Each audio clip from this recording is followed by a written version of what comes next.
le psaume 20.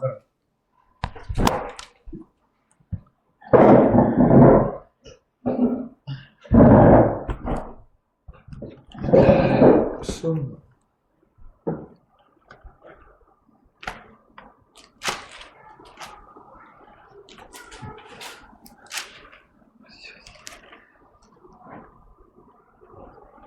Psaume 20. Au chef des chants, psaume de David. Que l'Éternel t'exauce au jour de la détresse. Que le nom du Dieu de Jacob te protège. Que du sanctuaire, il t'envoie du secours. Que de Sion, il te soutienne. Qu'il se souvienne de toutes tes offrandes et qu'il agrée tes holocaustes. Qu'il te donne ce que ton cœur désire et qu'il accomplisse tous ses desseins.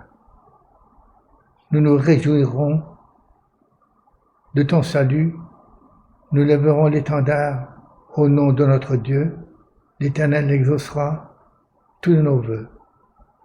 Je sais tous tes vœux. Je sais déjà que l'Éternel sauve son roi. Il l'exaucera des cieux et sa demeure, des cieux de sa sainte demeure. Par le secours puissant de sa droite, ceux-ci s'appuient sur des chars, ceux-là sur des chevaux. Nous invoquons le nom de l'Éternel, notre Dieu. Eux, ils plient, ils tombent. Nous tenons ferme et nous nous tenons debout. L'Éternel, sauve le roi. Qu'il nous exauce comme nous l'invoquons. Amen. Amen. Amen.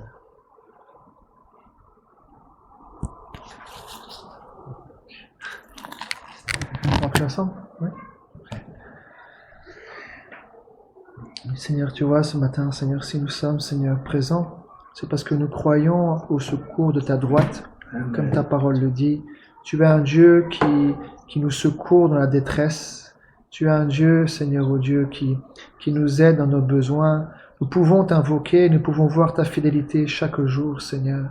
Même si nous devons passer, Seigneur, par les épreuves, parce qu'il est nécessaire, Seigneur, pour que notre foi soit éprouvée, pour que notre foi, Seigneur, oh Dieu, soit établie, pour que, Seigneur, oh Dieu, notre foi puisse passer, Seigneur, à l'épreuve, et nous puissions être fermes, Seigneur, dans ce monde.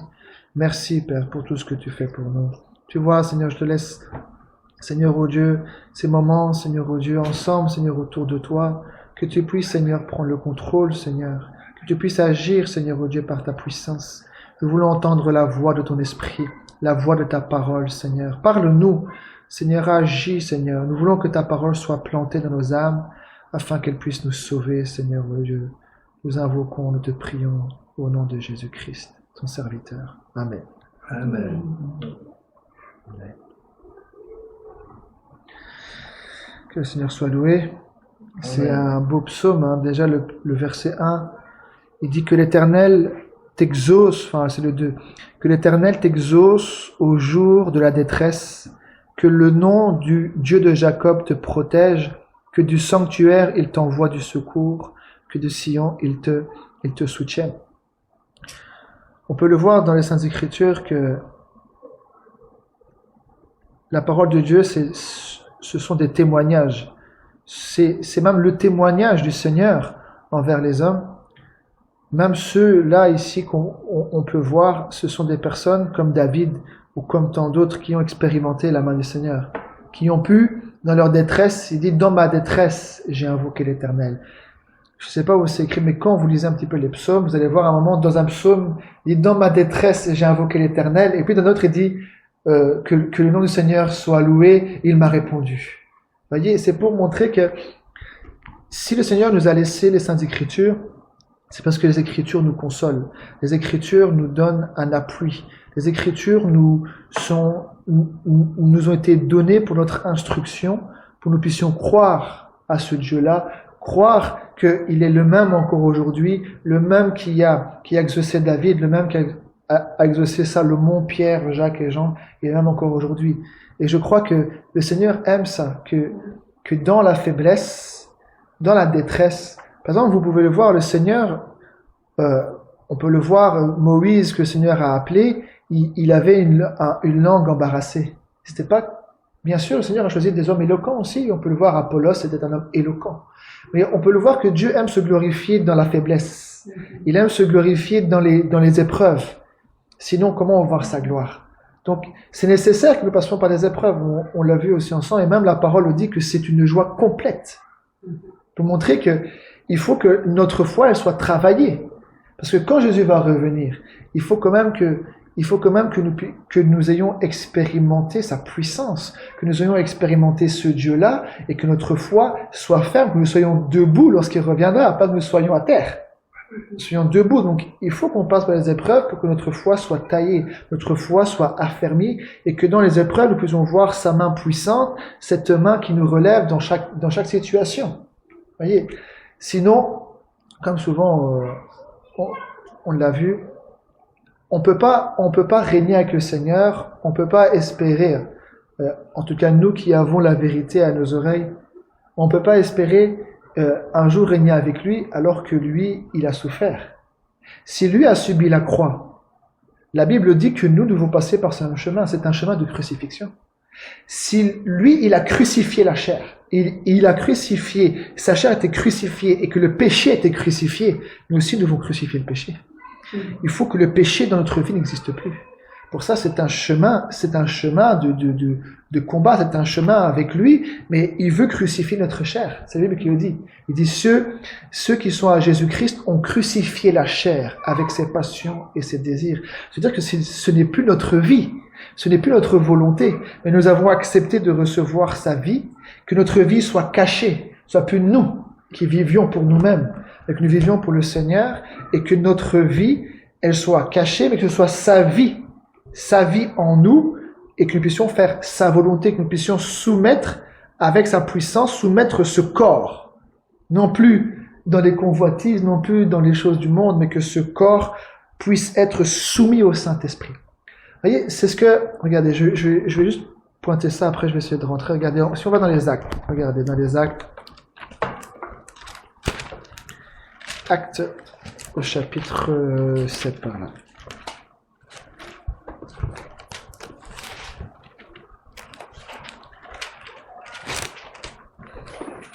Acte combien? Acte au chapitre 7. Acte 7.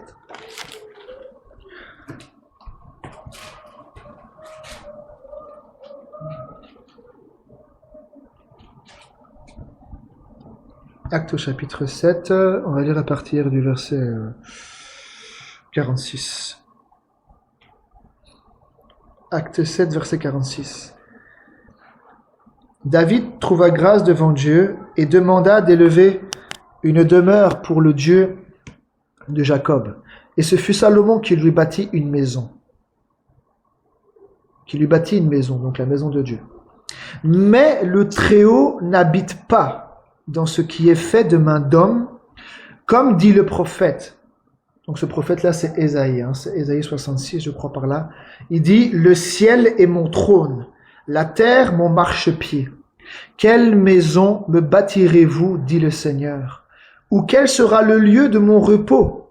N'est-ce pas ma main qui a fait toutes ces choses? » Et puis, qu'est-ce qu'il dit? « Homme au cou raide, incirconcis de cœur et d'oreille, vous vous opposez toujours au Saint-Esprit, ce que vos pères ont été, vous l'êtes aussi. » Amen. Donc je parle juste de cette parole-là qui dit au verset 51, « Homme au cou raide ». Et quelqu'un qui a un cou raide, c'est quelqu'un qui ne plie pas. Quelqu'un qui a un cou raide, se dire qu'il est têtu, il veut pas écouter, il veut pas se soumettre. Homme au cou raide, il dit, incirconcis, vous vous souvenez de la circoncision du cœur, incirconcis de cœur et d'oreille, vous vous opposez toujours au Saint-Esprit. Donc, là, ici, on le voit, c'est Étienne, c'est juste avant qu'il soit lapidé. Étienne a prêché l'évangile en remontant à Abraham, en passant par Moïse, Joseph, tout ce qui s'est passé concernant Israël, pour pouvoir parler de ça. Et il dit, incirconcis de cœur et d'oreille, vous vous opposez toujours au Saint-Esprit. Vous voyez, donc, le Saint-Esprit, quand il parle, il n'a pas dit, vous opposez toujours à Pierre, ou à Jean, ou à Jacques. Non, vous opposez toujours au Saint-Esprit. C'est-à-dire que le Saint-Esprit parle. Et quand le Saint-Esprit parle, c'est pour que ton cœur, pour que ton cœur soit changé et qu'il puisse obéir. C'est pour ça qu'il dit, j'ôterai de votre corps le cœur de pierre, je vous donnerai un cœur de chair. C'est un cœur qui obéit. Et le coup, c'est pas un coup raide qui résiste au Saint-Esprit. Puisqu'il dit, si vous entendez sa voix, n'endurcissez pas votre cœur. C'est-à-dire que le but, c'est que le Saint-Esprit puisse te faire plier ta volonté. Puisse faire plier ta volonté à sa volonté. Et c'est ce qu'il veut, c'est pour ça qu'on a besoin de lui, parce que par nous-mêmes, on l'a vu ensemble, on peut pas imiter le Seigneur. Et j'aimerais bien, si le Seigneur le veut, je vais re-rentrer dans certaines choses avec vous. Regardez, on peut aller dans Romains au chapitre 1. Romains chapitre 1. Verset 1. Romains 1, verset 1.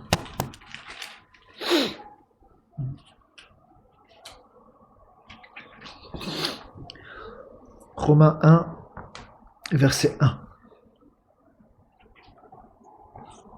Je vais attendre.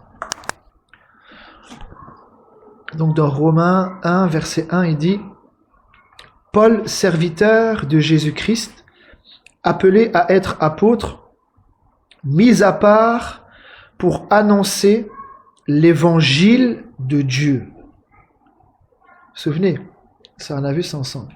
Et aujourd'hui, beaucoup d'évangiles sont prêchés. Chacun prêche son évangile. Mais dans cette Bible-là, il y a un évangile. Et c'est pas l'évangile de Pierre, c'est pas l'évangile de Jacques, même si Paul a pu dire selon mon évangile. C'est pas lui qui l'a inventé. C'est Dieu qui lui a confié son évangile. C'est qui dit ici, pour vous annoncer l'évangile de Dieu. Et il dit, regardez, au verset 2, il dit, évangile qui avait été promis auparavant de la part de Dieu, par ses prophètes dans les saintes écritures. Il concerne son fils, né de la postérité de David selon la chair, déclaré fils de Dieu avec puissance, selon l'esprit de sainteté, par sa résurrection d'entre les morts, Jésus-Christ notre Seigneur. Amen. Vous voyez, il est bien évangile qui avait été promis auparavant. De la part de qui? De la part de Dieu. Et comment? Par ses prophètes. Et c'est arrivé où? Dans les saintes écritures. Regardez, je continue encore ici, on peut aller dans Apocalypse au chapitre 14.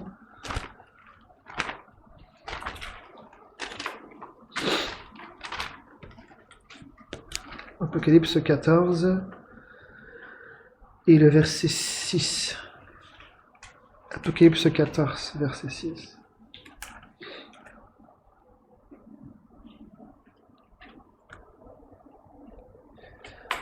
Apocalypse 14.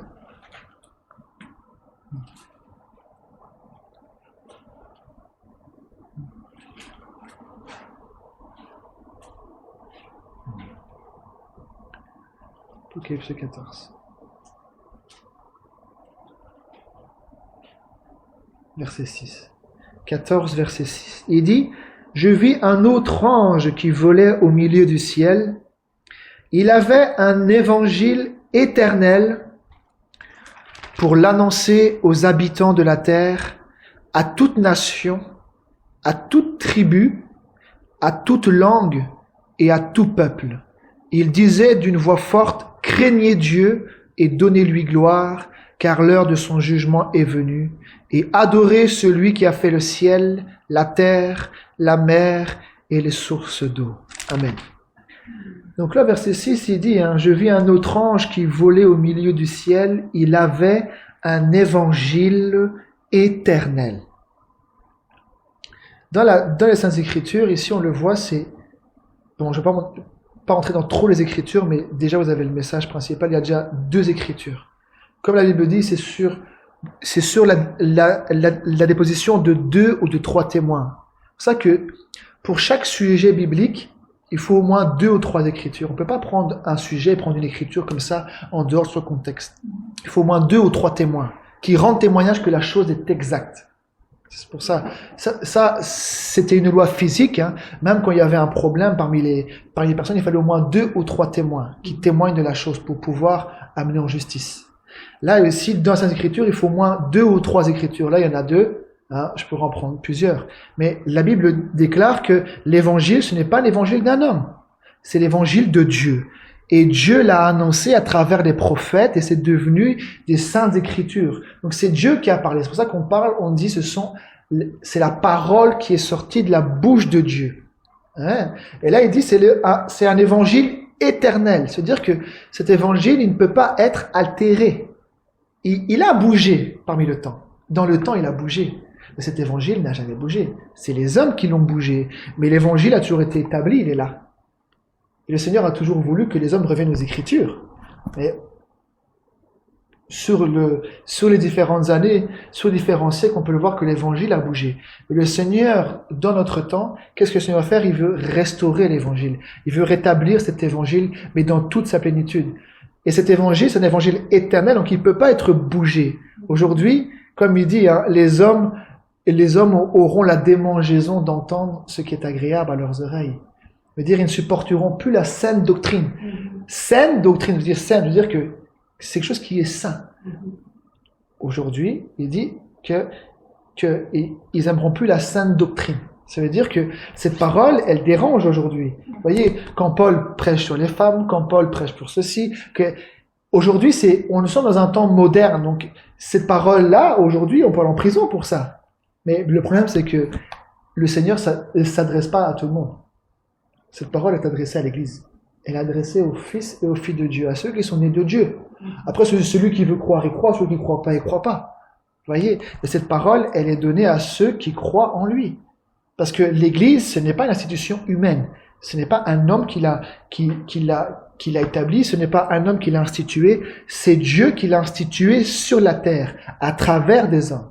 Et ça, il n'y a que Dieu qui a le pouvoir. Aucun homme n'a le pouvoir. Donc quand il parle là dans Corinthiens, quand il parle pour les femmes ou pour les hommes ou pour les enfants ou pour ceci ou pour cela, l'ordre dans l'église, comment les choses doivent être dans une maison entre un homme et une femme. Tout ça, c'est pour les enfants de Dieu. Si l'extérieur, les gens ne veulent pas le croire, ils ne croient pas. Ça, c'est leur problème. Vous voyez, cette parole, elle est donnée aux enfants de Dieu, à ceux qui croient en lui. Amen. Donc, vous voyez, c'est un évangile éternel, et cet évangile, c'est Dieu qui l'a créé. Et les premiers chrétiens étaient établis sur cet évangile. Ils n'avaient pas un évangile d'homme. Ils n'avaient pas un évangile qui avait été annoncé par Augustin, Fabius, Claudius ou tout ce qu'on veut. Tous les gens qui sont venus après les apôtres et qui ont interprété, qui ont donné leur vision des choses, qui ont même fermé la Bible en disant ben voilà maintenant les choses sont comme ça, jusqu'à arriver au Saint-Père là-bas à Rome, jusqu'à arriver pour avoir un Saint-Siège et que quand lui siège sur son trône là-bas, il est infaillible. C'est-à-dire que tout ce qu'il dit avec tous ces lettres Romanus, tout ce qu'il dit par rapport aux Saintes Écritures, c'est sa parole qui prime au-dessus de celle de Dieu. Ça, c'est impossible. Il n'y a qu'une seule parole qui est infaillible. Le seul qui est infaillible sur son trône, c'est celui qui l'a prononcé lui-même. Cette parole, elle est au-dessus de tout le monde. C'est l'autorité suprême. Et tous les hommes, tous ceux en tout cas qui croient, nous devons nous plier à sa souveraineté, nous devons nous plier à sa suprématie. Vous voyez, mais quand l'homme passe au-dessus des Écritures, là, alors, c'est-à-dire qu'il prend la place de Dieu et que lui-même se place comme le diable qui a voulu, il veut se placer son trône au-dessus du trône de Dieu. Et là, c'est la mort assurée, c'est la mort spirituelle, on le voit. Maintenant, que le Seigneur nous aide. Regardez, je vais essayer un peu de revenir avec vous sur certaines choses. On va aller dans Michée. Donc, je ne vais pas entrer dans toutes les Écritures, hein, mais souvenez-vous, hein, le Seigneur, la Bible dit que c'est par le Saint-Esprit. Bon, je vais juste d'abord vous lire ça, comme ça on va reprendre un petit peu, regardez, dans Actes chapitre 1, avant Michée, Actes chapitre 1.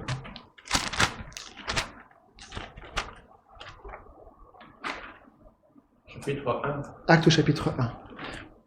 Comme ça, on va remettre encore ce fondement-là. Actes chapitre 1, le verset 15.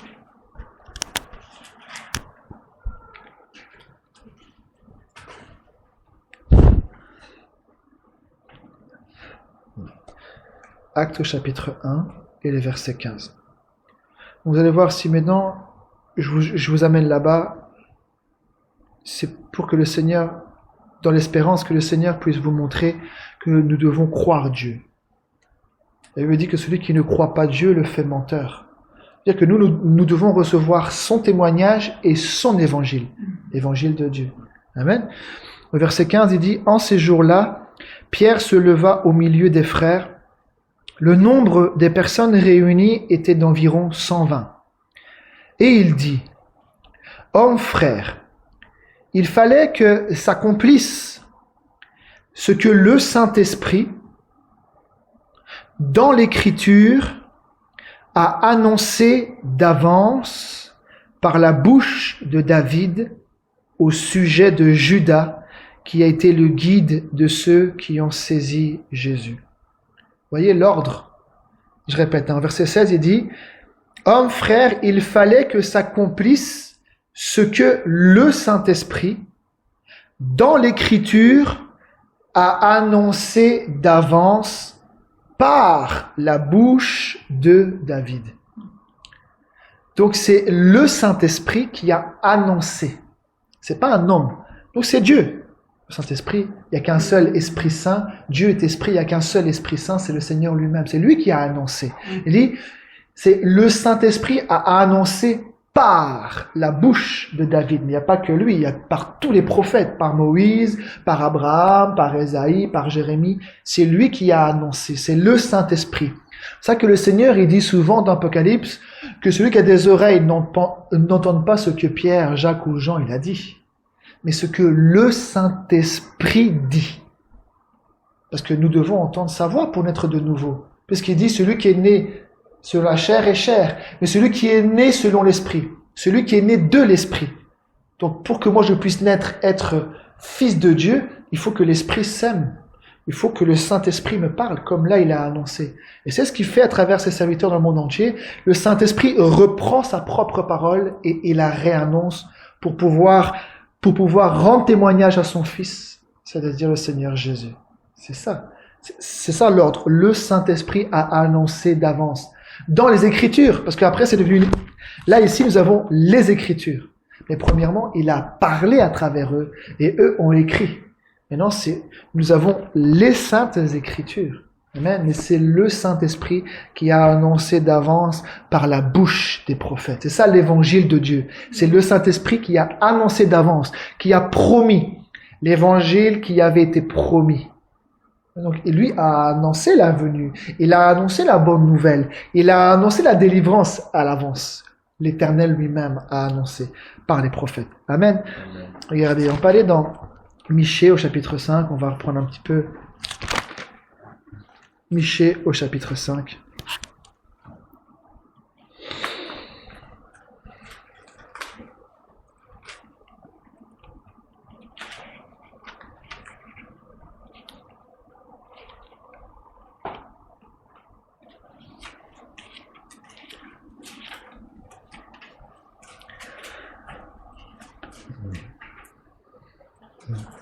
Michée chapitre 5 et le verset 1.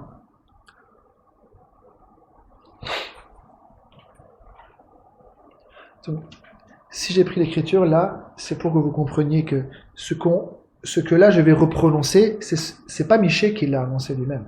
C'est le Saint-Esprit qui a parlé à travers lui. C'est le Saint-Esprit qui a propagé une parole. Et cette parole, un jour, devait s'accomplir. Parce que quand le Seigneur dit, il accomplit. Quand il ordonne, la chose existe. C'est ça qu'il faut comprendre. Et c'est ça que nous devons recevoir. C'est la parole qui est sortie de la bouche de Dieu, la parole originelle. Il dit, donc c'est ce que le Saint-Esprit a annoncé à travers Michée. Il dit, et toi, Bethléem, Ephrata, petite entre les milliers de Juda, de toi sortira pour moi celui qui dominera sur Israël et dont les activités remontent aux temps anciens, aux jours de l'éternité. Amen. Allons dans Matthieu au chapitre 2.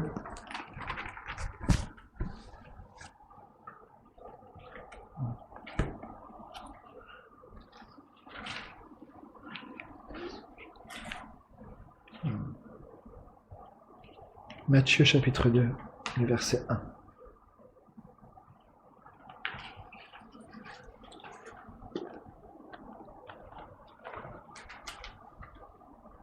Matthieu chapitre 2 et le verset 1. Jésus étant né à Bethléem en Judée, au temps du roi Hérode, voici des mages d'Orient arrivèrent à Jérusalem et dirent, où est le roi des Juifs qui vient de naître? Car nous avons vu son étoile en Orient et nous sommes venus pour l'adorer. Le roi Hérode, ayant appris cela, fut troublé et tout Jérusalem avec lui. Il assembla tous les principaux sacrificateurs et les scribes du peuple et il s'informa auprès d'eux du lieu où le Christ devait naître. Ils lui dirent, à Bethléem en Judée, car voici ce qui a été écrit par le prophète. Et toi, Bethléem, terre de Juda, tu n'es certes pas la moindre entre les principales villes de Juda, car de toi sortira un chef qui paîtra Israël, mon peuple. Amen. On va aller dans Luc, ici, Luc. Oui, ce qu'on est en train de voir ici, donc Luc au chapitre...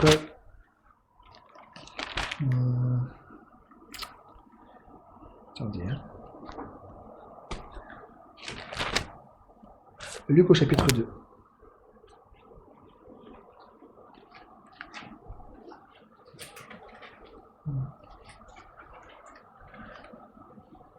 Donc là, ce qu'on est en train de voir, la démarche que je vais faire avec vous, c'est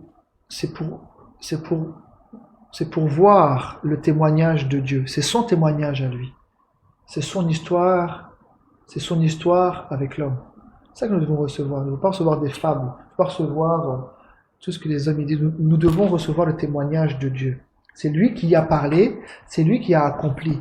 Là-bas, on l'a vu, il a annoncé par le Saint-Esprit. Michée a annoncé par le Saint-Esprit que ce serait à Bethléem que le Christ devait naître. Et toi, Bethléem, Ephrata. Et quand maintenant les mages sont venus, qu'ils ont vu l'étoile venir, et l'étoile, ils l'ont vue là-bas en Orient, ils sont venus à Jérusalem, et ils ont dit, où est né le roi des Juifs? Nous avons vu son étoile en Orient, et nous sommes venus pour l'adorer. Et qu'est-ce qu'ils ont fait? Ils sont partis voir les scribes. Ils sont partis voir là-bas dans les livres où devait naître le Christ. Et qu'est-ce qu'ils ont vu? Ils sont partis voir dans le livre de Michée. Là, il n'a pas été écrit Michée, mais il dit, c'est ici ce qui a été écrit par le prophète.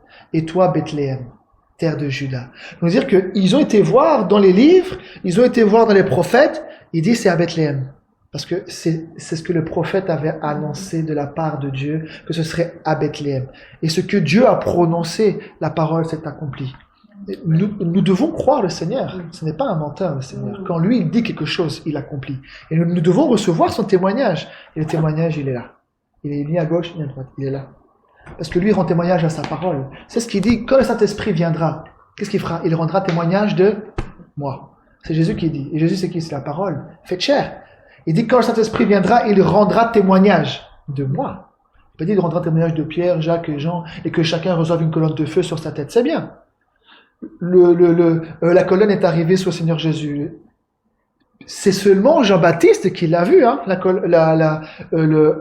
Les autres n'ont pas vu une colombe, hein, puisque c'est Dieu qui a parlé, c'est le Seigneur qui a parlé à Jean. On va le voir après. C'est Dieu qui a parlé à Jean en disant, celui sur qui, il n'a pas dit que tout le monde le verrait, hein, celui sur qui tu verras l'Esprit descendre et s'arrêter. C'est lui qui bâtit le Saint-Esprit, tout le monde l'a pas vu. Mais le principal, c'est pas de recevoir le témoignage d'un homme. Oui, il dit, celui qui reçoit, celui que j'aurais envoyé me reçoit. C'est une chose. C'est bien. Mais nous devons recevoir le témoignage de Dieu. C'est pour ça que Dieu parle à travers des hommes dans le monde entier pour annoncer le témoignage de Dieu et que les gens ont leur propre témoignage avec le Seigneur. Pas qu'ils ont dans leur cœur, ah ben oui, moi je crois en Dieu parce que je crois à son témoignage à lui. Non. Dieu veut rendre témoignage à son Fils, à la parole que tu as reçue, à l'évangile dans lequel tu as cru. Comme là, on a chanté, hein, il dit le langage de la croix, hein, ou l'étendard de la croix. Hein, sous cette bannière, là, nous voulons être sous cette bannière, nous voulons être rangés sous cette bannière, nous voulons être dedans. Nous voulons être sous la grâce du Seigneur. Hein. Regardez, Je continue, donc Luc chapitre 2, regardez, Luc chapitre 2, verset 1.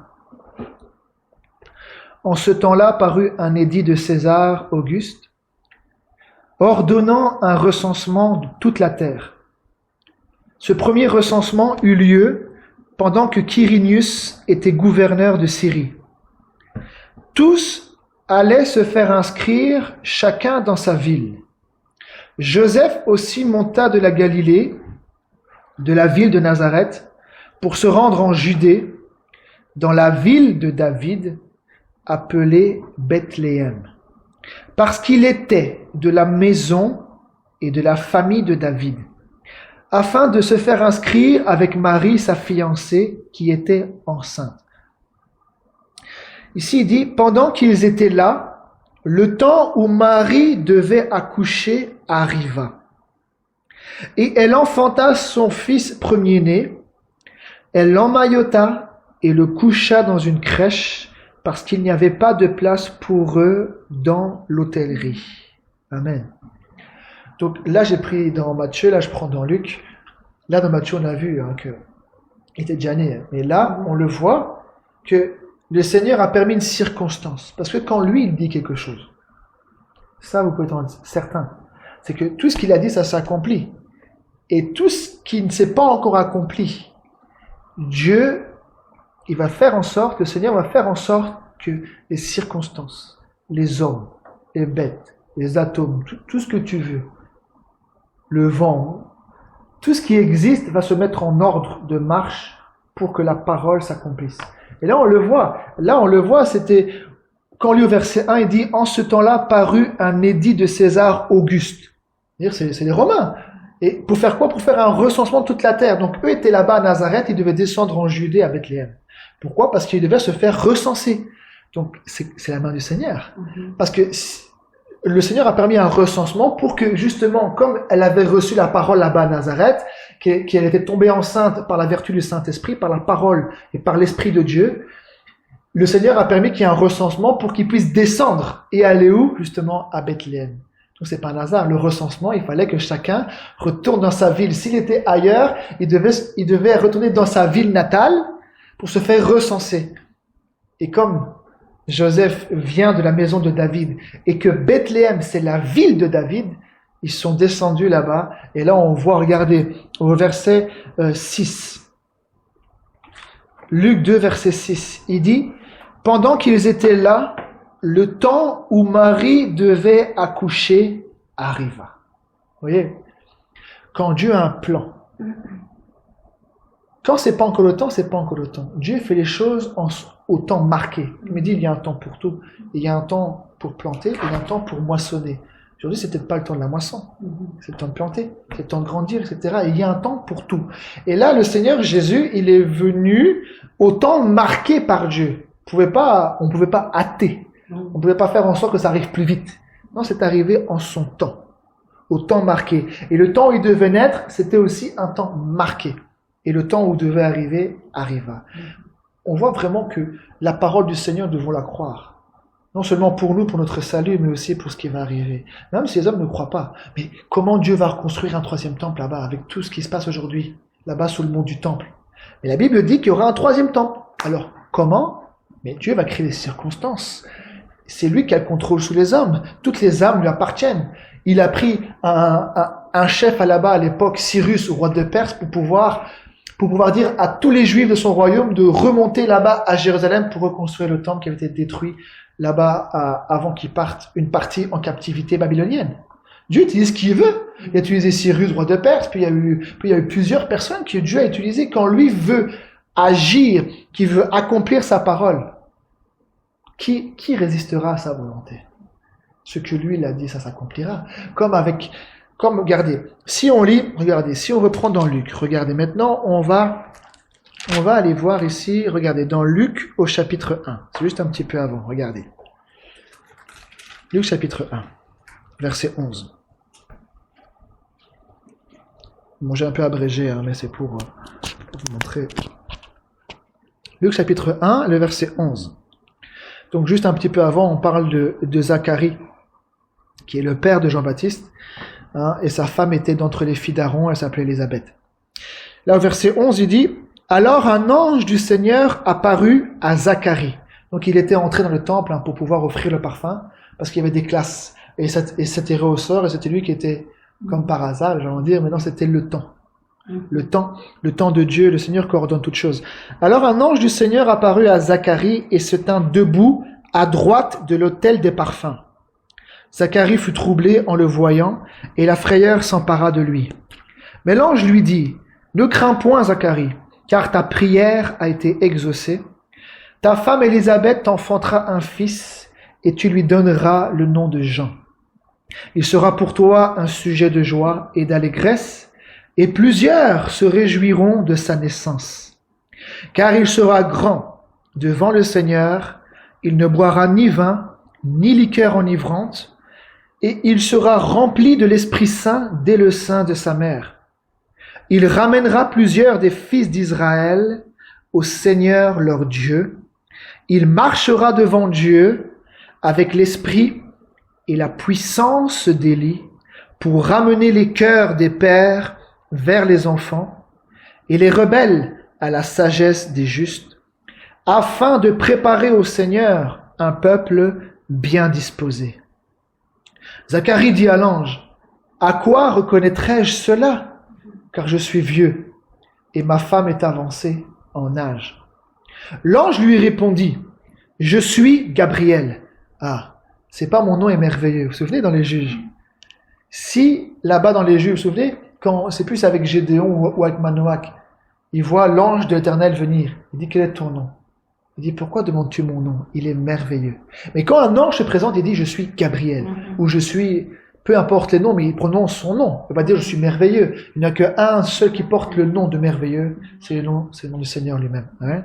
Et là, il dit bien ici, il dit, l'ange lui répondit, je suis Gabriel. Je me tiens devant Dieu. J'ai été envoyé pour te parler et pour t'annoncer cette bonne nouvelle. Et voici, tu seras muet, et tu ne pourras parler jusqu'au jour où ces choses arriveront, parce que tu n'as pas cru à mes paroles, qui s'accompliront en leur temps. Amen. Vous voyez, donc après, bon, c'est juste pour vous montrer.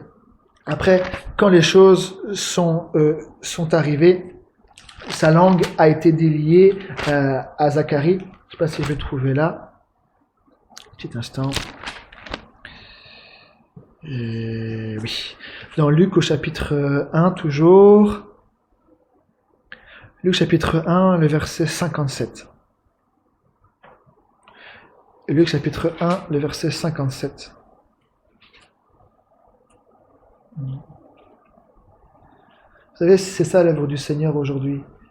Il veut que notre cœur, parce que là on le voit à Jean-Baptiste, le Seigneur l'a utilisé, parce que si vous regardez la marche d'Israël, jusqu'à ce que Jean soit venu, le peuple était vraiment égaré comme au temps d'Élie. Le Seigneur a utilisé Élie pour ramener, pour pouvoir refaire l'autel et que le peuple revienne à l'alliance, revienne à Dieu, à l'autel, au commandement et à la loi.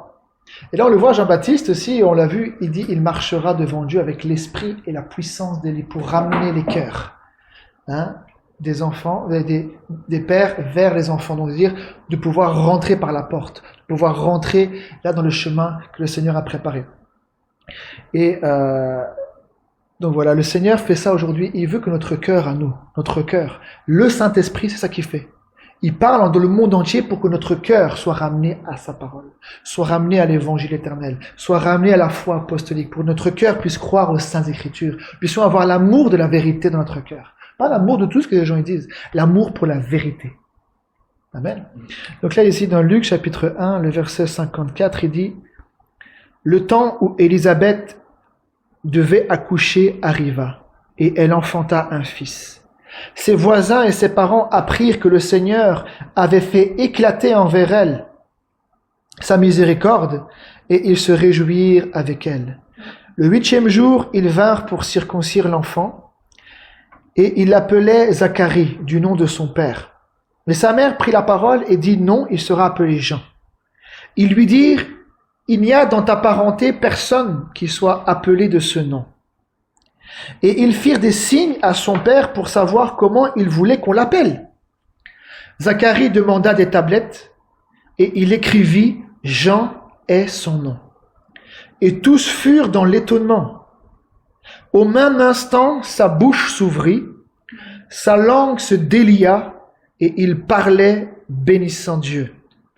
La crainte s'empara de tous les habitants d'alentour, et dans toutes les montagnes de la Judée, on s'entretenait de toutes ces choses. Vous voyez, c'est pas chose en cachette, hein. Regardez-y bien. La crainte s'empara de tous les habitants d'alentour, et dans toutes les montagnes de la Judée, on s'entretenait de toutes ces choses. Je veux dire, ce sont des choses qui n'ont pas été faites en cachette. Tout ce qui a été fait, tout ce qui a été reporté, et les gens ont appris ces choses-là.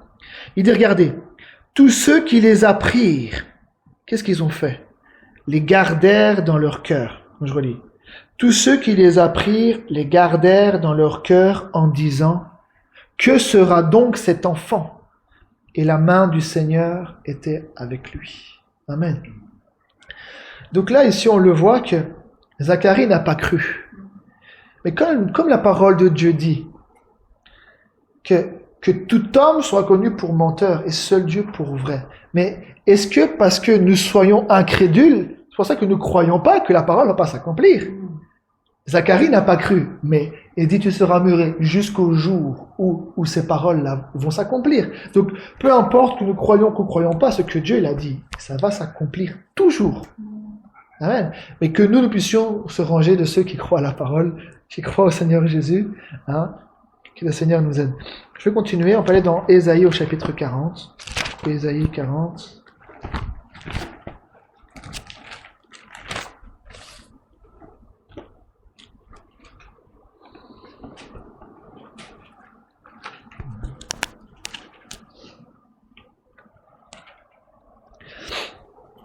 Ésaïe 40, verset 3.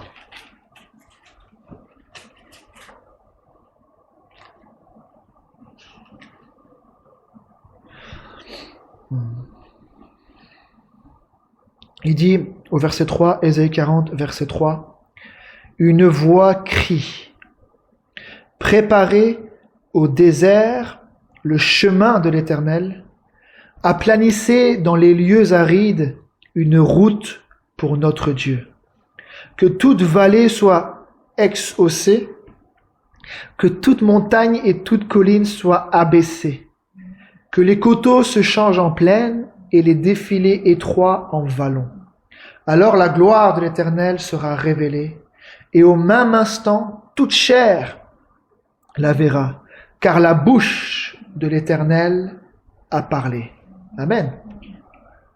Donc souvenez-vous, nous aujourd'hui, là on va le voir, on a le Nouveau Testament. Nous avons le Nouveau Testament. Mais ça ici, ce sont les livres.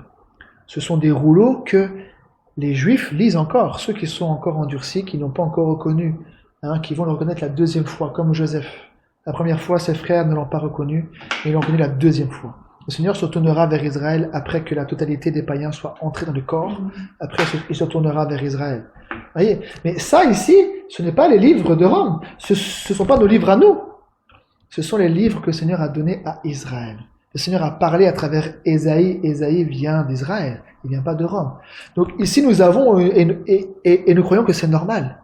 Mais nous, le Seigneur veut nous ouvrir les yeux pour nous montrer l'accomplissement de la parole prophétique, de sa parole qu'il a prononcée, là, comme il dit, hein, car la bouche de l'Éternel a parlé. Que le Seigneur nous ouvre l'esprit pour comprendre que ce n'est pas normal. Dans le sens que, là, ici, si je prends ici, ça ici, c'est l'Ancien Testament. Tout ça, Israël, là, ils ont les rouleaux, ils ont même retrouvé le rouleau, là, d'Ésaïe, il fait 6 mètres de long. Ils ont retrouvé les rouleaux à la mer Morte, etc. C'est pour ça qu'aujourd'hui, nous avons les Écritures. Mais tout ça, eux l'ont sous forme de rouleaux. Et tous les sabbats, ils lisent encore ces Écritures-là. Ils lisent Ésaïe 40. Mais le Seigneur, lui, veut nous montrer que ces choses se sont accomplies et que nous puissions les croire par la foi, que ces choses sont accomplies et qu'ils puissent rendre témoignage. Qui peut nous convaincre, vous vous souvenez? Qui peut nous convaincre que ces choses sont réelles? Tout à l'heure, il y a un chant qui disait « Au pied de la Sainte Croix ». Aujourd'hui, je veux pas retourner à Golgotha. Des gens vont en Israël. Je peux même vous montrer une photo, hein, avec le mot Golgotha. Ce mot, il existe, hein, c'est pas dans la tête des gens. Le Seigneur a été crucifié à Jérusalem, sur le mont Golgotha. On dirait, la montagne, on dirait un crâne. Parce qu'on dit, c'est le mont du crâne. C'est-à-dire le mont du crâne. Il a une forme comme un crâne. Les gens vont visiter là-bas. Et je peux être là-bas sur le mont de Golgotha, et de pouvoir faire en sorte d'être là au pied de la Sainte Croix. C'est pas ça que Dieu veut. Comment je peux être au pied de la Sainte Croix? Il faut que j'entende l'évangile. Que je croie au Seigneur Jésus, que j'entende parler de la croix et que je puisse expérimenter sa puissance. Que ce qui s'est passé là-bas, Dieu rende témoignage par la foi dans ce qui est prêché, qui puisse me convaincre dans mon cœur que ces choses sont la vérité, la pure vérité. J'ai parlé et la chose s'est accomplie. Et que dans le cœur, vous soyez convaincus par le Seigneur lui-même, puisqu'il dit que c'est le Saint-Esprit qui convaincra. C'est pas un homme qui peut convaincre. Qui peut convaincre que ces choses sont vraies? Si ce n'est que le Seigneur lui-même, l'auteur de l'histoire. L'auteur de l'histoire du salut, lui seul, peut rendre témoignage par la foi dans ce qu'on entend de sa parole. Amen. Donc, Ésaïe, on peut aller dans Malachie au chapitre 3. Malachie, chapitre 3.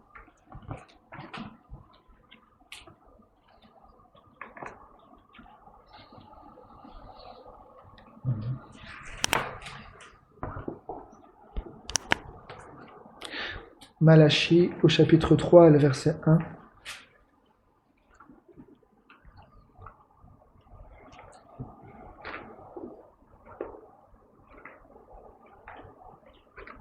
Malachie 3, verset 1. Donc tout à l'heure, on a lu avec Jean-Baptiste, il dit, il préparera le chemin. Une voix crie dans le désert, préparez le chemin du Seigneur. C'est-à-dire que là, ici, on va le voir avec Jean-Baptiste, le Seigneur l'a envoyé pour préparer. Il dit, aplanissez une route pour notre Dieu. Donc le but, c'est que quand Jean-Baptiste, le Seigneur, d'abord, il devait naître. C'est pas tout de suite, il devait naître, il devait grandir, et puis le Seigneur lui a parlé. Et quand il lui a parlé, il a commencé à prêcher dans le désert, pour faire quoi? Pour préparer un peuple bien disposé. Pour recevoir quoi? Pour recevoir la Pentecôte. Pour pouvoir venir auprès de gens, se faire baptiser pour la repentance, pour la rémission des péchés, en disant de croire en celui qui venait après lui, c'est-à-dire en Jésus. Pour être baptisé du Saint-Esprit. Donc, le Seigneur a utilisé les gens pour prêcher, pour préparer un peuple bien disposé, qui puisse recevoir le Seigneur. Amen. Donc Malachie chapitre 3, le verset 1, il dit,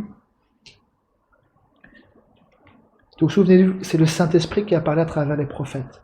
Donc là, c'est le Saint-Esprit qui a parlé à travers Malachie, en disant, voici j'enverrai mon messager. Il préparera le chemin devant moi. Amen.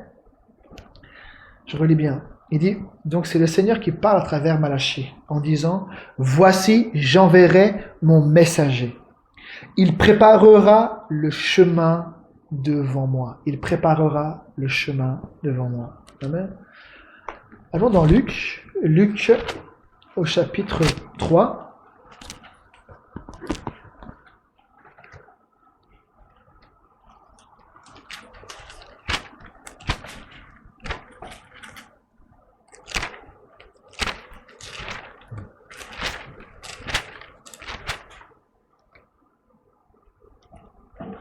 Luc chapitre 3 et le verset 1. Luc 3, verset 1. Il dit la 15e année du règne de Tibère César, lorsque Ponce Pilate était gouverneur de la Judée, Hérode le tétrarque de la Galilée, son frère Philippe tétrarque de l'Iturée et du territoire de la Traconite, Lysianas tétrarque de la Bilène, et du temps des souverains sacrificateurs Anne et Caïphe. La parole de Dieu fut adressée à Jean, fils de Zacharie, dans le désert. Et il alla dans tout le pays des environs du Jourdain, prêchant le baptême de repentance à cause du pardon des péchés, selon ce qui est écrit dans le livre des paroles d'Ésaïe le prophète. Je relis. Selon ce qui est écrit dans le livre des paroles d'Ésaïe le prophète, c'est la voix de celui qui crie dans le désert, préparez le chemin du Seigneur, aplanissez ses sentiers. Toute vallée sera comblée, Toute montagne et toute colline seront abaissées. Ce qui est tortueux sera redressé, et les chemins raboteux seront aplanis, et toute chair verra le salut de Dieu. Amen. Voyez, ici c'est dans Luc, voyez le témoignage de ces personnes, de ceux qui ont rendu témoignage. Ces choses sont arrivées selon ce qui est écrit dans les paroles du livre d'Ésaïe, en disant, c'est la voix de celui qui crie dans le désert, préparez le chemin du Seigneur, aplanissez ses sentiers. Amen. Dans le livre de Marc au chapitre 1,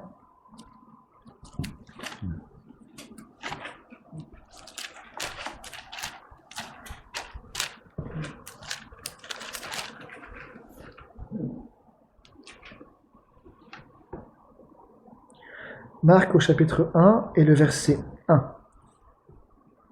Donc souvenez-vous dans Malachie, le Seigneur a annoncé à travers Malachie en disant « Voici, j'envoie mon messager devant toi ». Hein? Regardez qu'est-ce qu'il dit ici dans Marc au chapitre 1, le verset 1. Commencement de l'évangile de Jésus-Christ. Vous voyez, évangile de Dieu ou évangile de Jésus-Christ. C'est pas un autre évangile, c'est le même évangile. Commencement de l'évangile de Jésus-Christ, Fils de Dieu, selon ce qui est écrit dans Ésaïe le prophète. Vous voyez l'importance des Écritures. Si les Saintes Écritures n'étaient pas importantes, aujourd'hui dans les évangiles, dans les lettres, ils ne mettraient pas l'accent sur les Écritures. C'est pour montrer que notre foi dépend de ça. Nous devons croire aux Saintes Écritures, nous devons croire comme Dieu l'a prononcé, nous devons croire que ce que Dieu a dit, il l'accomplit et le recevoir dans notre cœur. Il dit, selon ce qui est écrit dans Ésaïe le prophète, « Voici, j'envoie devant toi mon messager qui préparera ton chemin. C'est la voix de celui qui crie dans le désert, préparez le chemin du Seigneur, aplanissez ses sentiers. » Amen. Amen. Si on va dans Jean au chapitre 1,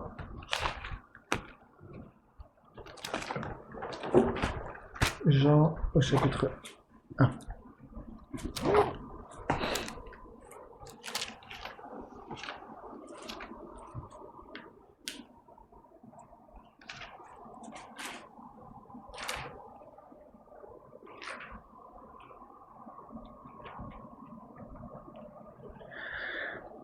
Jean chapitre 1 et le verset 15. Verset 15. Jean 1, verset 15. Il dit, Jean lui a rendu témoignage et s'est écrié, c'est celui dont j'ai dit, celui qui vient après moi m'a précédé, car il était avant moi. Et nous avons tous reçu de sa plénitude et grâce sur grâce. Car la loi a été donnée par Moïse, la grâce et la vérité sont venues par Jésus-Christ. Personne n'a jamais vu Dieu. Le Fils unique qui est dans le sein du Père est celui qui l'a fait connaître. Voici le témoignage de Jean.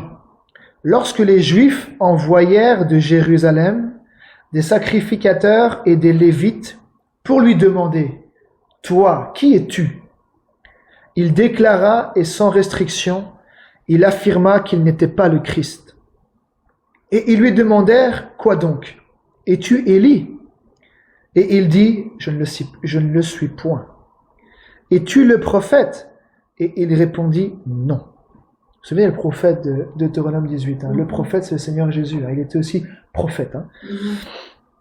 Il dit, es-tu le prophète? Il répondit, non. Ils lui dirent alors, qui es-tu? Afin que nous donnions une réponse à ceux qui nous ont envoyés. Que dis-tu de toi-même? Moi, dit-il, je suis la voix de celui qui crie dans le désert, aplanissez le chemin du Seigneur, comme a dit Ésaïe le prophète. Amen. Vous voyez, on voit que les choses avec Dieu sont pas faites par hasard, c'est toujours fait d'après sa parole. C'est la bouche de l'Éternel qui a parlé et la chose s'est accomplie.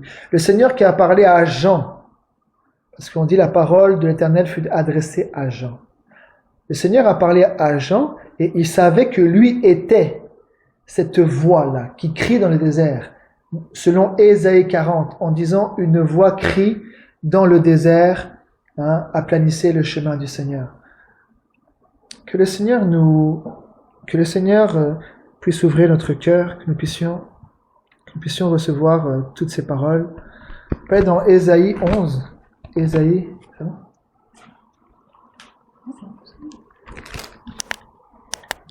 Ésaïe chapitre 11, verset 1.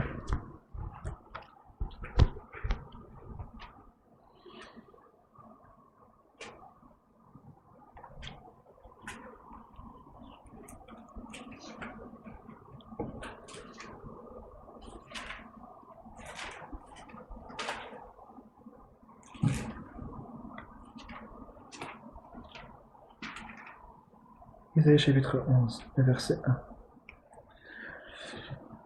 Que le Seigneur nous aide, vous savez, parce que c'est surtout ça que les premiers chrétiens étaient assis. Même les Juifs de Béret, ils examinaient chaque jour les Écritures pour savoir si ce que leur disait était exact. C'est pas approximatif. Parce que Dieu n'est pas dans approximatif, c'est un Dieu précis, un Dieu exact. Quand on le voit, il dit une voix crie dans les airs, préparez le chemin du Seigneur. On voit que les choses étaient exactes. Et la chose s'est accomplie exactement comme Dieu l'a dit. Ésaïe 11, le verset 1. Ici, il dit « Puis un rameau sortira du tronc d'Isaïe, et un rejeton naîtra de ses racines. L'Esprit de l'Éternel reposera sur lui, esprit de sagesse et d'intelligence, esprit de conseil et de force, esprit de connaissance et de crainte de l'Éternel. Amen. » Regardez, puis un rameau sortira du tronc d'Isaïe. On l'a vu ensemble, Isaïe, c'est le père de David. Il dit, et un rejeton naîtra de ses racines. Le Seigneur lui-même a rendu témoignage dans l'Apocalypse. Il dit, je suis le rejeton et la postérité de David, l'étoile brillante du matin. Donc quand il dit, un rameau sortira du tronc d'Isaïe et un rejeton naîtra de ses racines, on parle du Seigneur Jésus. C'est lui qui est né dans la maison de David. C'est lui la postérité de David sur la chair. Parce qu'il est né, quand on voit la généalogie, il est né dans la maison de David. Il n'est pas né selon la chair, mais il est né dans la maison de David, parce que le Seigneur avait annoncé à travers Jacob en disant, Judas, le sceptre ne s'éloignera point de Judas, ni le bâton souverain d'entre ses pieds, jusqu'à ce que le Shiloh vienne, et que les peuples lui obéissent. Donc, il devait naître dans la tribu de Judas, et particulièrement dans la maison de David. Parce que le Seigneur a fait une alliance avec David. Il a créé une maison à David. Il avait dit que tu ne manqueras jamais d'un successeur assis sur le trône de la maison d'Israël. Et le Seigneur l'a accompli par la résurrection du Seigneur Jésus. Aujourd'hui, le Seigneur Jésus, le roi des Juifs, le roi d'Israël, le vrai roi qui devait naître, il est né et maintenant il est sur le trône. Maintenant, c'est lui qui domine et c'est lui qui dominera sur la maison d'Israël éternellement. Donc là, au verset 2, il dit bien, donc sur le Seigneur Jésus, il dit, l'Esprit de l'Éternel reposera sur lui. Mais il dit, esprit de sagesse et d'intelligence, esprit de conseil et de force, esprit de connaissance et de crainte de l'Éternel. Il dit, il respirera la crainte de l'Éternel. Vous voyez, quand le Seigneur Jésus était là sur la terre, il dit, il respirera la crainte de l'Éternel. Donc sa manière d'être, sa manière de parler, sa manière de se comporter, il respirait la crainte de l'Éternel. Mais il dit là que l'Esprit qui va reposer sur ce qu'il dit, reposera. Vous voyez, au verset 2. L'Esprit de l'Éternel reposera, donc c'est au futur, reposera sur lui. Et c'est pas seulement l'esprit de sagesse, non, c'est l'esprit de sagesse et d'intelligence, esprit de conseil et de force, esprit de connaissance et de crainte de l'Éternel. Amen. Par exemple, quand le Seigneur Jésus, on est venu le voir dans le jardin de Gethsémane, il dit, qui cherchez-vous? Jésus de Nazareth. Il dit, c'est moi. Quand vous lisez, juste par la parole qui était prononcée, ils sont tombés à la renverse. Il s'est pas battu avec eux. Mais la parole qui est sortie par le Saint-Esprit, l'esprit de force a agi, ils sont tombés à la renverse comme ça. Et tout ça, c'était en Christ. Regardez, on peut aller voir, Jean, on peut retourner dans Jean. Je vous fais voyager entre l'ancien et le nouveau, pour que nous soyons ancrés, dans les deux côtés. Jean chapitre 1.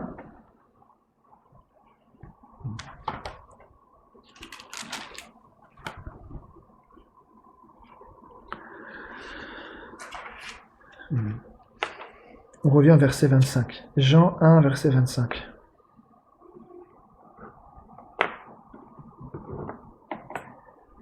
Ils lui posèrent encore cette question.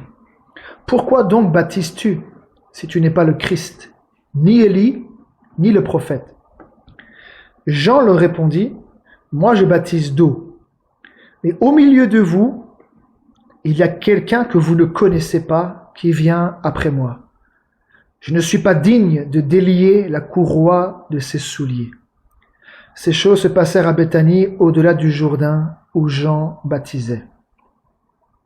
Le lendemain, il vit Jésus venant à lui, et il dit, « Voici l'agneau de Dieu qui ôte le péché du monde.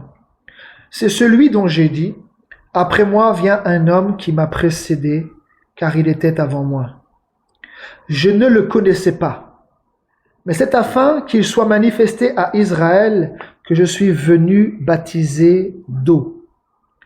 Jean rendit ce témoignage. J'ai vu l'Esprit descendre du ciel comme une colombe et s'arrêter sur lui. Donc, Ésaïe dit, l'Esprit de l'Éternel reposera sur lui. Et là, ici, il dit, Jean rendit ce témoignage, j'ai vu l'Esprit descendre du ciel comme une colombe et s'arrêter sur lui. Je ne le connaissais pas, mais celui qui m'a envoyé baptiser d'eau m'a dit. Donc le Seigneur, celui qui m'a envoyé baptiser d'eau. C'est pour ça qu'on dit Jean-Baptiste. Ou dans Darby, il dit le baptiseur. C'est-à-dire qu'il a été envoyé pour baptiser d'eau. Mais il n'est pas né en tant que Jean-Baptiste. Qu'aujourd'hui on peut dire son nom c'est Jean-Baptiste. Non, son nom c'était Jean. Mais il a reçu la fonction de baptiser. C'est ça qu'il dit Jean-Baptiste. Hein? C'est pour ça qu'il dit qui est envoyé. Ici, regardez. Je ne le connaissais pas, mais celui qui m'a envoyé baptiser d'eau m'a dit, celui sur qui tu verras l'Esprit descendre et s'arrêter, c'est celui qui baptise du Saint-Esprit. Et j'ai vu, et j'ai rendu témoignage qu'il est le Fils de Dieu. Amen. Donc là aussi, Jean a rendu témoignage, il a expérimenté la parole, puisqu'il dit, celui qui m'a envoyé baptiser d'eau m'a dit, celui sur qui tu verras l'Esprit descendre et s'arrêter, c'est celui qui baptise du Saint-Esprit. Il dit, et j'ai vu. Donc il a entendu la parole, et il a vu. Puisque le Seigneur dit, celui sur qui tu verras l'Esprit descendre et s'arrêter, c'est celui qui baptise du Saint-Esprit. Il dit, et j'ai vu. Donc il a vu l'Esprit descendre et s'arrêter. Amen. Vous voyez, les choses dans les Saintes Écritures, c'est l'action du Seigneur. Depuis le commencement, il est le premier, il est aussi le dernier. C'est lui qui achèvera. C'est lui qui achèvera, c'est lui qui accomplira toutes ses paroles. Tout ce qu'il a dit, ça va s'accomplir. Ces paroles sont certaines et véritables. Nous devons les recevoir telles qu'elles sont écrites, sans réfléchir non, simplement les entendre. Et croire à ce qu'il dit. Simplement entendre et croire. Regardez qu'est-ce qu'il dit. C'est dans Matthieu. On peut aller dans Matthieu. On peut revenir dans Matthieu. Regardez.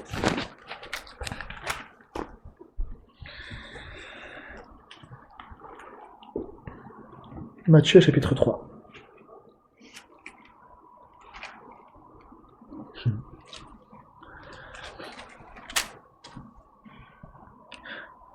J'ai dit Matthieu, ça. Matthieu chapitre 3, pardon.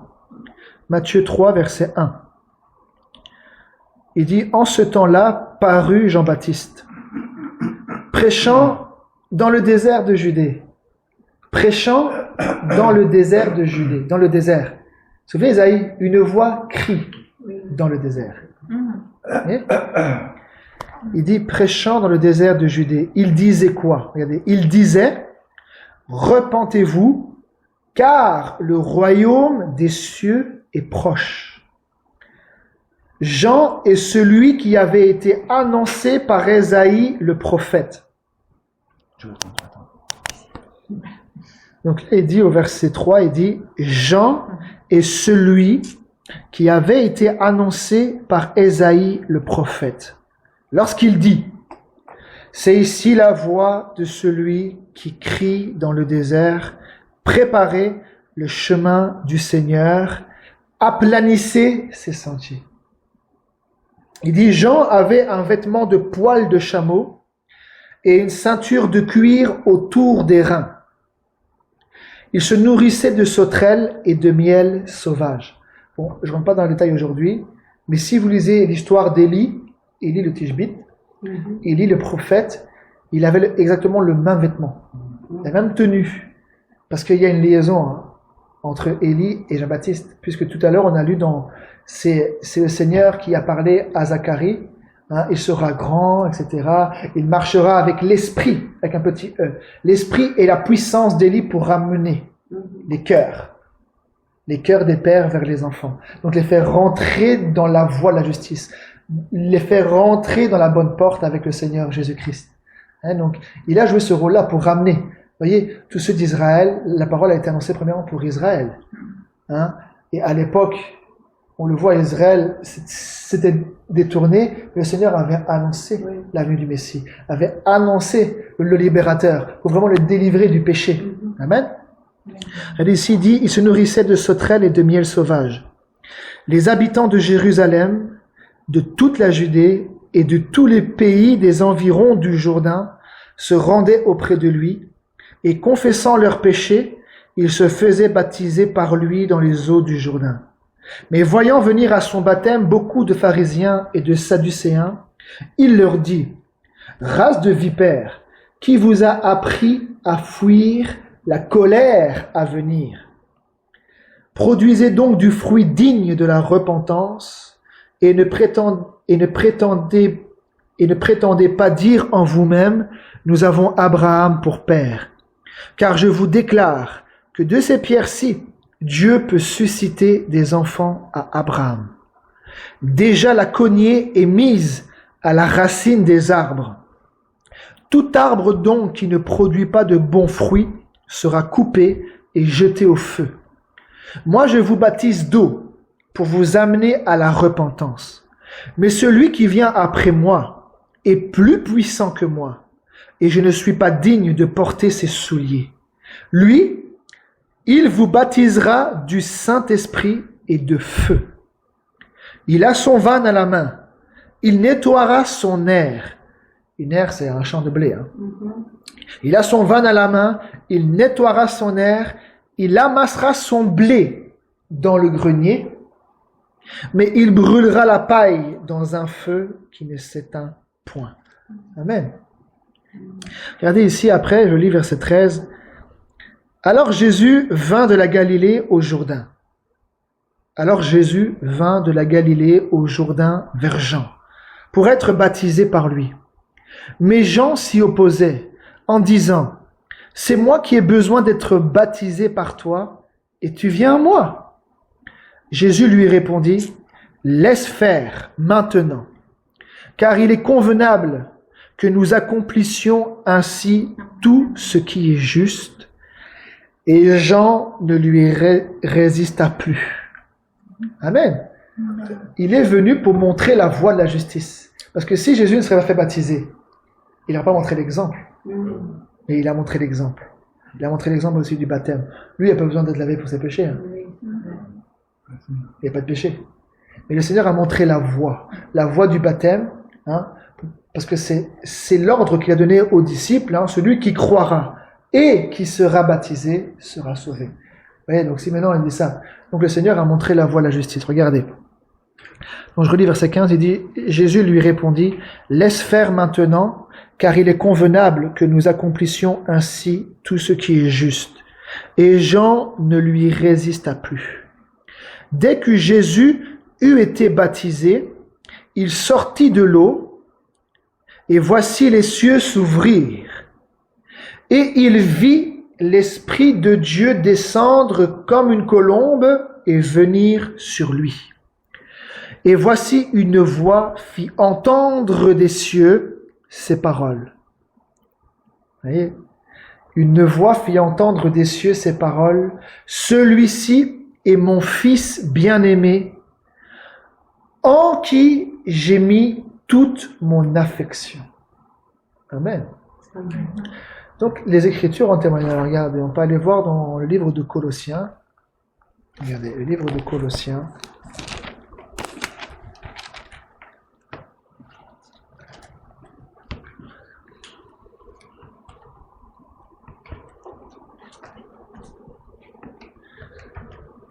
Colossiens chapitre 2 et le verset 8.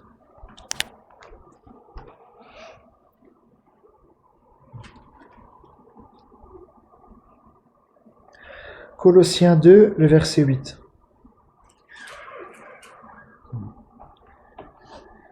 Il dit, prenez garde que personne ne fasse de vous sa proie par la philosophie et par une vaine tromperie, s'appuyant sur la tradition des hommes, sur les principes élémentaires du monde et non sur Christ. Car en lui, donc en Christ, en Jésus-Christ, car en lui habite corporellement toute la plénitude de la divinité. Donc, tout ce qui se trouve, donc la plénitude de la divinité, donc tout ce qui est en Dieu, toute la plénitude de l'esprit, puisqu'il dit esprit de sagesse et de connaissance, esprit de crainte, etc. Toute cette plénitude est rentrée à l'intérieur du corps. C'est pour ça qu'il dit, car en lui habite corporellement toute la plénitude de la divinité. Donc, esprit de sagesse et d'intelligence, esprit de conseil et de force, esprit de connaissance et de crainte de l'Éternel. Tout ça était en Christ. Tous les ministères étaient en Christ. Tous les dons, le don de prophétie, le don de parler en langue, le don des guérisons, le don des miracles, le don de ceci, le don de cela, tout ça était d'abord en Christ. Ce n'est pas un don inné. Ça, il faut bien comprendre. Il faut différencier un talent humain d'un don de l'esprit. Ce n'est pas la même chose. On peut avoir un don, par exemple, comme cette femme là qui faisait des tuniques, je crois que c'était Dorcas, elle faisait des tuniques, elle avait un don de pouvoir aider les sœurs avec un tissu, de pouvoir faire des robes, de pouvoir faire des tuniques pour les sœurs, pour aider. C'était un don qui était au service de Dieu. Ce n'était pas un don de l'esprit. Bien sûr, c'est Dieu qui a insufflé l'intelligence, qui donne les capacités. Mais quand on parle des dons d'esprit, ce sont des dons du Saint-Esprit qui est donné à chacun en particulier. Donc ça ne dépend pas. Je veux dire d'un don que le Seigneur a donné premièrement, naturellement. C'est ça qu'il faut bien comprendre. Nous pouvons servir Dieu avec un don humain, c'est une chose, mais le Seigneur veut nous faire entrer dans son corps. Puisque dans son corps à lui, là où il est, en lui habite toute la plénitude. Et même s'il donne de son esprit, il lui reste encore toute la plénitude. Quand il donne un don, quand il donne un ministère, lui, je veux dire, c'est en lui que se trouvent toutes ces choses. Lui a joué le rôle d'apôtre, de prophète, de docteur, d'évangéliste, pasteur, etc. C'est lui qui a joué ces rôles-là avec les dons. Et quand il est parti, il a dit qu'il a emmené des captifs et il a fait des dons aux hommes. Allons voir dans Éphésiens. Regardez Éphésiens au chapitre 4.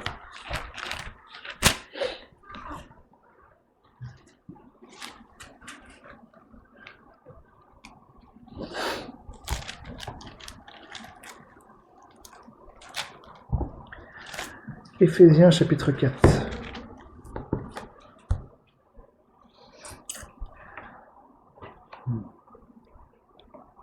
Donc là, je vais lire un passage qui montre que quand le Seigneur parle de nous remplir de toute la plénitude, c'est pas que chacun va recevoir, parce que comme le Seigneur dit que la femme ne peut pas enseigner, il va donner quand même aux femmes la plénitude de tous les ministères, ou même aux hommes, que tous les hommes jouent apôtres, prophètes, docteurs, évangélistes, pasteurs. Quand on parle de la plénitude, le Seigneur il parle d'être enraciné dans l'amour, être rempli. La plénitude, il faut distinguer les choses. Mais ici, qu'est-ce qu'il dit? Au verset 4, regardez, Éphésiens 4, verset 4. Il dit, il y a un seul corps. Parce que Christ, il a un seul corps, il n'a pas plusieurs corps. Il a un corps dans lequel la plénitude a habité, son corps est mort et ressuscité, il n'y a qu'un seul corps. Donc si nous sommes en Christ, nous rentrons dans un seul corps, nous rentrons en Jésus-Christ. Aujourd'hui, vous avez vu toutes les divisions, toutes les différentes églises. Donc il y a plusieurs corps. Il y a un corps catholique, il y a un corps protestant, il y a un corps évangélique, il y a un corps pentecôtiste, il y a un corps méthodiste, presbytérien, luthérien, charismatique. Il y a un seul corps. Il y a une seule église que lui-même bâtit. C'est ça, c'est très important. Regardez ici, il dit, il y a un seul corps et un seul esprit. Comme aussi vous avez été appelés à une seule espérance par votre vocation. Il y a un seul Seigneur, une seule foi, un seul baptême, un seul Dieu et Père de tous, qui est au-dessus de tous, et parmi tous, et en tous. Vous avez vu? C'est ça, Père, Fils et Saint-Esprit. Père, Fils et Saint-Esprit. C'est le même. Le Père au-dessus de tous, le Père qui est venu parmi tous, le Père qui est là, puisqu'il dit, moi et le Père nous sommes un. Celui qui m'a vu a vu qui? A vu le Père, c'est toujours le Père, hein, sous la forme du Fils, sous la forme du Sauveur, hein, Yahshua, Yahvé, Sauveur. Jésus, c'est l'Éternel qui est Sauveur, l'Éternel qui vient sauver. Donc ici, il dit, un seul Dieu et Père de tous, qui est au-dessus de tous, et parmi tous, et puis il dit quoi? Et en tous. Le Père ou le Saint-Esprit, c'est la même chose, puisque le Père, c'est le Seigneur. Et le Seigneur, c'est qui? C'est l'Esprit. C'est pas une deuxième personne, la Trinité. Non. Le Père, c'est l'Esprit. C'est ça qu'il dit, le Père, il dit, au-dessus de tous, et parmi tous, il est venu parmi nous. Et qu'est-ce qu'il a dit après? Je serai avec vous, et même en vous. Le Père, en vous. Le Saint-Esprit, en vous. C'est ça quand on dit les titres, Père, Fils et Saint-Esprit. Mais ça s'est manifesté dans le nom du Seigneur Jésus-Christ, puisqu'il dit, lorsque je m'en serai allé, je vous l'enverrai, le Saint-Esprit. Vous avez vu? Donc ici, il est bien, regardez au verset 7 maintenant, il dit, mais à chacun, donc pas seulement à certains, ça il faut bien comprendre. Quand nous rentrons dans le corps, c'est pour être baptisé du Saint-Esprit, pour être un instrument entre les mains de Dieu. C'est pas seulement certains qui sont serviteurs de Dieu, élevés sur un piédestal, et les autres, ils sont juste là comme ça, ils écoutent. Non, chacun en particulier. Le Seigneur veut manifester son esprit à chacun. Bien sûr, on doit respecter les fonctions. Le Seigneur a donné tel ministère, il a donné tel rôle, diacre, ancien, hein, on dit évêque, etc. Chacun a son rôle, mais nous sommes tous frères, mais c'est juste que nous avons des fonctions différentes. Mais chacun a sa place. Il y en a un qui est la main, l'autre il est le doigt de pied, l'autre il est ceci, mais nous formons un seul corps. Il n'y en a pas un plus que l'autre. Le seul qui a la tête, le seul qui est au-dessus de tous, c'est le Seigneur Jésus-Christ. Et là il dit bien, mais à chacun de nous, voyez, à chacun, pas seulement certains, mais à chacun de nous, la grâce a été donnée selon la mesure du don de Christ. Et pas selon toute la plénitude du don, non, selon, je répète ici, il y a, mais à chacun de nous, la grâce a été donnée selon la mesure du don de Christ. C'est pourquoi il est dit, étant monté dans les hauteurs, il a emmené des captifs. Vous vous souvenez, les captifs, c'était qui? Ceux qui attendaient dans le sein d'Abraham, Isaac, Jacob et les prophètes, Job, qui attendait son Rédempteur. Il était là, il attendait. Et quand le Seigneur est descendu là-bas dans ses jours de mort, il a pris les captifs et il les a emmenés. Puisqu'à la résurrection, les sépulcres se sont ouverts et beaucoup à Jérusalem ont vu les corps des saints ressuscités. Et ils sont montés. Regardez, ici, il est bien. Étant monté dans les hauteurs, donc après sa résurrection, quand il est monté, étant monté dans les hauteurs, il a emmené des captifs. Et qu'est-ce qu'il a fait? Et il a fait des dons aux hommes. Or, que signifie il est monté? Sinon qu'il est aussi descendu dans les régions inférieures de la terre. Celui qui est descendu, c'est le même qui est monté au-dessus de tous les cieux, afin de remplir toutes choses. Et il a donné les uns comme apôtres. Il n'a pas donné tout le monde. Les uns comme apôtres. Les autres comme prophètes, les autres comme évangélistes, les autres comme pasteurs et docteurs, pour le perfectionnement des saints. Vous savez, pour quel but il donne des ministères et des dons? C'est toujours pour le perfectionnement des saints. Et ici, il dit en vue de l'œuvre du ministère et de l'édification du corps de Christ. Vous avez vu? C'est ça que nous devons, comme il dit, que l'humilité nous fasse voir les autres au-dessus de nous-mêmes.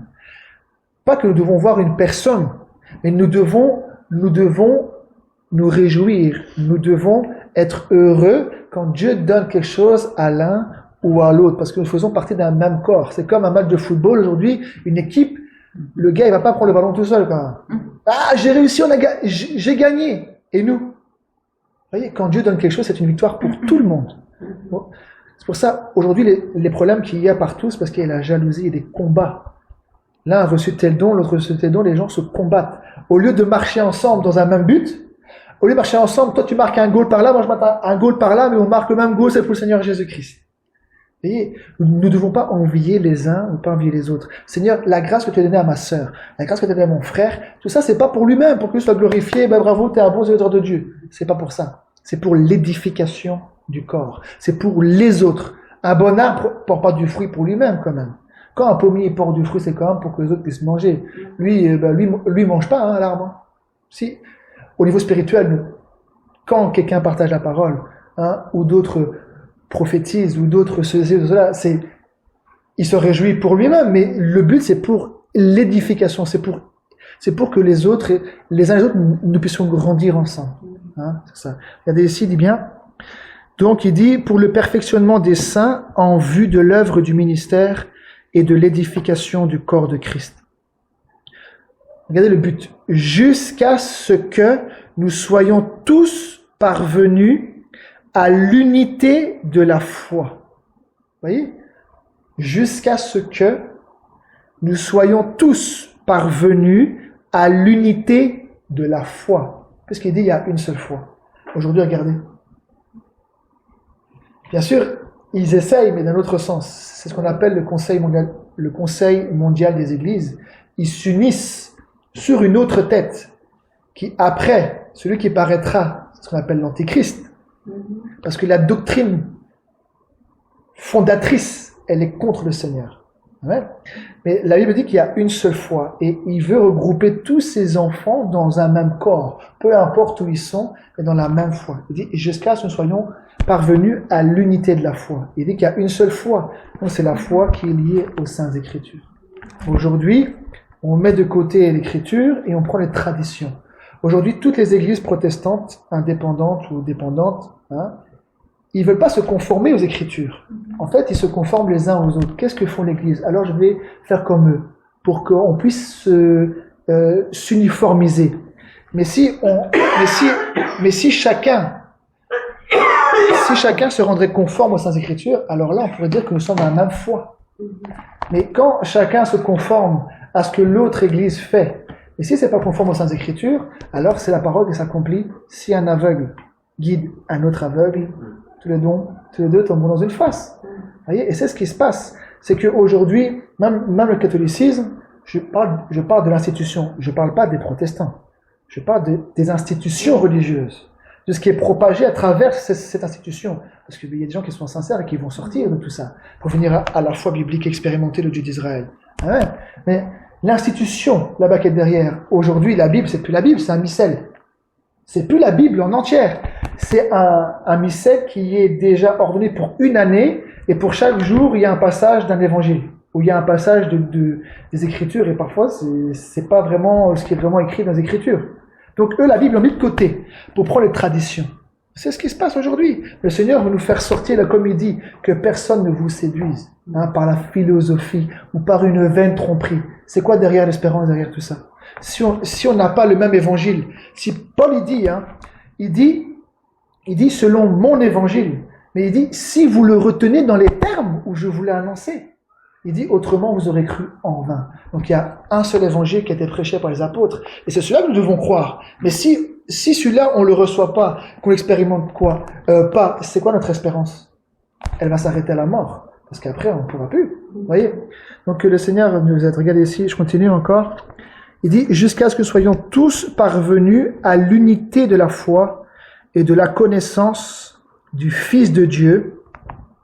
Il dit, à l'état d'homme fait. Vous avez vu? À l'état d'homme fait. Et c'est ce que le Seigneur, il veut. Il dit, tout disciple accompli sera comme son maître. Il veut nous faire grandir. Il ne veut pas que nous restions à la même échelle. Il veut que nous puissions être des hommes faits. Quand il dit homme, femme. Homme fait. Ça veut dire, regardez ici, il dit, à la mesure de la stature parfaite de Christ.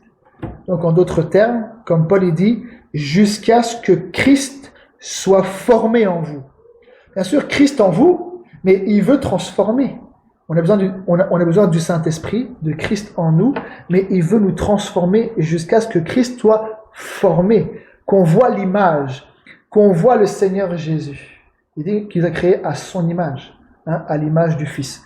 Donc ici, regardez bien, à l'état d'homme fait, à la mesure de la stature parfaite de Christ.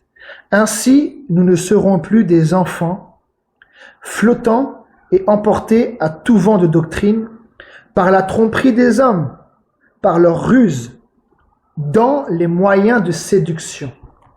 Mais en professant la vérité dans l'amour, pas dans la violence. Mais moi j'ai raison, et Dieu il dit comme ça, comme ça. Non. Il dit bien, regardez.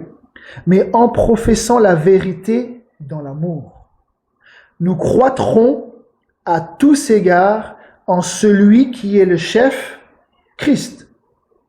Il dit, c'est de lui, et grâce à tous les liens de son assistance, que tout le corps, bien coordonné et formant un solide assemblage, tire son accroissement selon la force qui convient à chacune de ses parties et s'édifie lui-même dans l'amour. Amen. Que le Seigneur soit loué. On va arrêter là. Que le Seigneur soit loué.